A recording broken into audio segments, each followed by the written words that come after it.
Glasses aren't stupid. Behind every hit song is an undeniable beat. So why doesn't anyone talk to the drummer about it?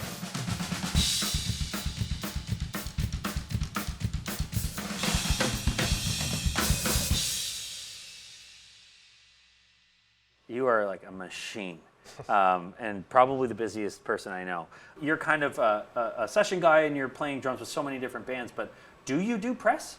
Not press, no, but there was like a weird time where we were like signing stuff with this artist I played with, and it just felt strange. The first thing I thought when I was thinking about what your life is, you get a gig, you're going to either tour with an artist, you're going to record with an artist. What's your process from start to finish on being prepared to be that drummer for that artist? It's a conversation. It's a conversation with whoever's the musical director or the artist or whatever it is. Like pop music, a lot of it, is not recorded with drums. It's samples. So then it's like the question, okay, well, how much of it is going to be samples layered? Like it's always first like, well, when is it? Can I do it? Can I make this work? Because I always want to make it work. Are you a perfectionist? I'm a perfectionist in a healthy way, I think. I don't get like terribly down on myself because in the end of the day, it's just music. It's not, surgery or anything like that. So I know that the big thing for me is like, writing charts, making sure that I know like I'm very perfectionist about like everything has got to be how, like at least to start, how it is on either the record if I'm doing a live thing or if it's the demo, like getting it exactly so we can start with exactly what they want, So you're charting everything. I chart everything, Wow. yeah. That's I was, impressive. sometimes I'll do that, like I'll play with an artist and it'll go great and then I won't work with them again for a year and then I'll have to come back to it. Then instead of redoing all the work again, I just have the music and like from seeing it and playing it, it kind of seeps back in quickly, So, Right. See, you're making me realize just how lazy I am. Because when I would learn a band's songs, I just always like, no, it's all about, it's the ear. Right. No, I'm just lazy. I don't want to. Yeah, but there's sometimes I do wish I was more relaxed about it because it's, like a lot of the stuff I do is very like, very, very precise. And that I've done that for so long, but it's now, like I embrace doing the artsier thing sometimes now. Yeah, I was in a band called the Knockouts back in the day. You were in the Knockouts. I know that name.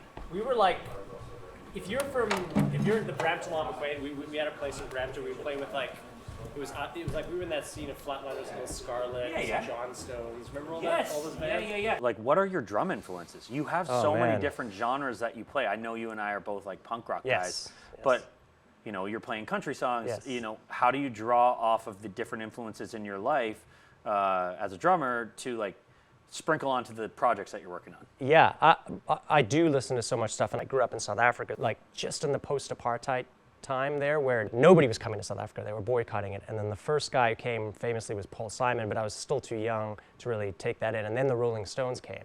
And when the Stones came, it was so, I was 8, 9, and I was young enough, and my parents were big Stones fan. And so Charlie Watts he still is my number one. Like just, but then growing up, got into Rancid, got into Iron Maiden, got into all these bands. And then Brooks Wackerman, we were talking as well, is a huge influence on me, and he was in Bad Religion and Suicidal Tendencies for years, and now in Avenged Sevenfold. And then my big influences drum-wise are like Danny Carey, Brooks Wackerman. It's a small enough world, but like so myself, and then Anthony is now in the Arkells, the piano player. Yeah, Anthony Caron, Yeah, so he was in the Knockouts with me, and then Justin Zoltek, who...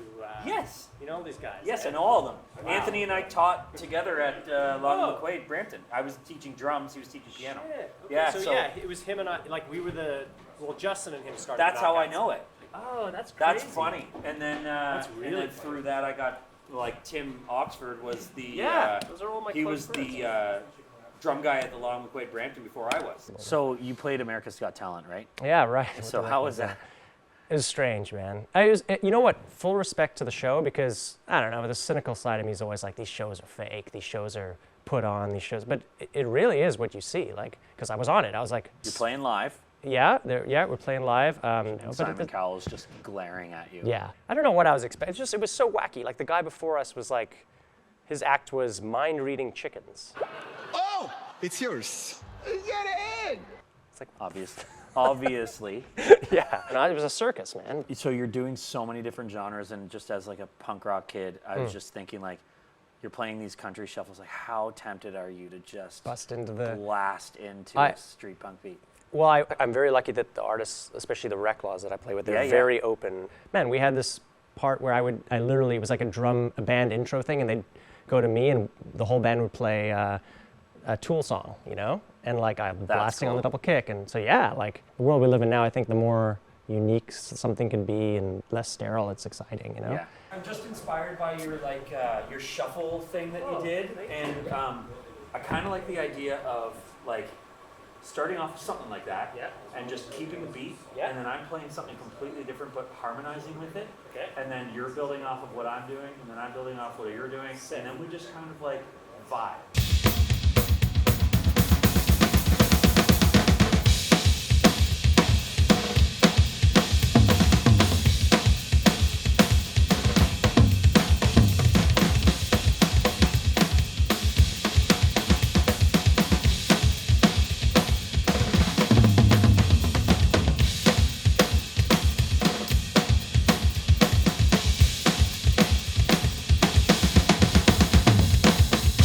Does it get tiring, not necessarily being on the road, but like how much of a drain is it on you mentally, emotionally? To rewire. To not only what you're playing, to who you're with, living in a bus, van, however it works.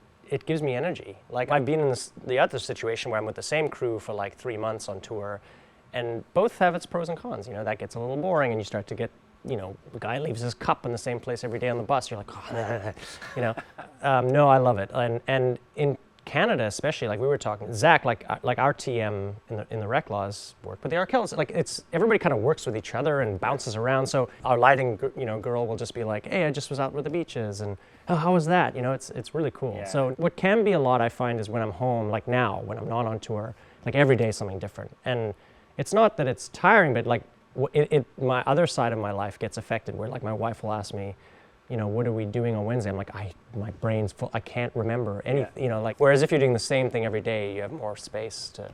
Yeah. Well, you've forged a path to kind of live in the dream as a drummer. I'm so impressed. You're so busy. Thank you. You're playing drums every day. You're doing it, and Thanks. that's amazing. And Thank you. congratulations on all the success, and just keep going. Thank you, and Yeah. thank you for doing this show. This is like all these amazing drummers coming on. It's so exciting. Our So I pleasure. can't wait Thank to you get so it. much. Thank you very much. That's awesome.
Told you, this guy's a professional. That's it, man.